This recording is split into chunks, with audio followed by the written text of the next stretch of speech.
How to run Anova test in SPSS. Hi guys, let's get started immediately.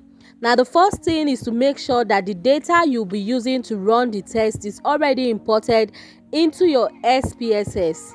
Now guys, the next thing would be going to the top of your screen and clicking on analyze. Now you want to head over to compare mean and proportions. Now with the option out, you want to scroll down to where you see one way Anova and then go ahead to tap on it.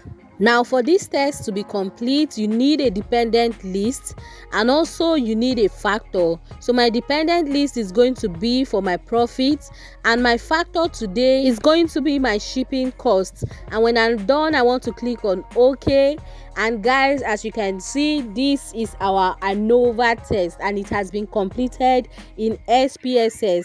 Now if you found this video helpful, you want to click on the subscribe button to subscribe to this YouTube channel for more useful tutorials like this. Now I'll see you in my next video. Bye.